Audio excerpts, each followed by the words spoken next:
കോതമംഗലം താലൂക്ക് ആശുപത്രിയിൽ ഓർത്തോ വിഭാഗത്തിന്റെ പ്രവർത്തനം മുടങ്ങിയിട്ട് 4 മാസം പിന്നിട്ടു.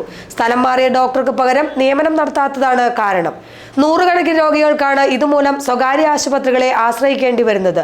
പ്രധാനപ്പെട്ട ഒരു വിഭാഗത്തിന്റെ പ്രവർത്തനം മുടങ്ങിയിട്ട് അധികാരികൾ വേണ്ടത്ര ഇടപെടൽ നടത്തുന്നില്ലെന്ന് ആക്ഷേപമുണ്ട്. കോതമംഗലം താലൂക്ക് ആശുപത്രിയിലെ ഓർത്തോപീഡിക്സ് വിഭാഗത്തിന്റെ പ്രവർത്തനം കഴിഞ്ഞ ഡിസംബറിൽ നിലച്ചതാണ്. അതുവരെയുണ്ടായിരുന്ന സ്പെഷ്യലിസ്റ്റ് ഡോക്ടറെ സ്ഥലം മാറ്റുകയായിരുന്നു. പകരം മറ്റൊരു ഡോക്ടറെ നിയമിച്ചെങ്കിലും ചുമതല ഏറ്റെടുത്തില്ല. ഇതാണ് പ്രതിസന്ധിക്ക് കാരണം.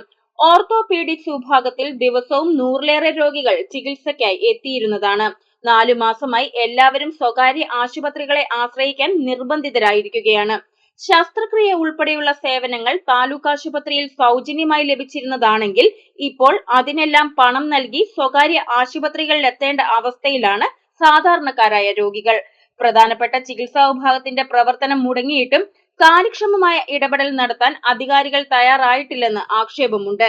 DMOയ്ക്ക് കത്ത് നൽകിയതായി പറഞ്ഞ മുനിസിപ്പൽ അധികാരികളും ഡോക്ടറെ കൊണ്ടുവരുന്നതിൽ പരാജയപ്പെട്ടിരിക്കുകയാണ്. കിലോമീറ്ററുകൾക്ക് അകലെ നിന്നുള്ള ആദിവാസി വിഭാഗക്കാർ ഉൾപ്പെടെ താലൂക്കിലെ വിവിധ മേഖലകളിലെ സാധാരണക്കാരെ ബാധിക്കുന്ന വിഷയത്തിലാണ് അധികൃതരുടെ മെല്ലെപ്പോക്ക്.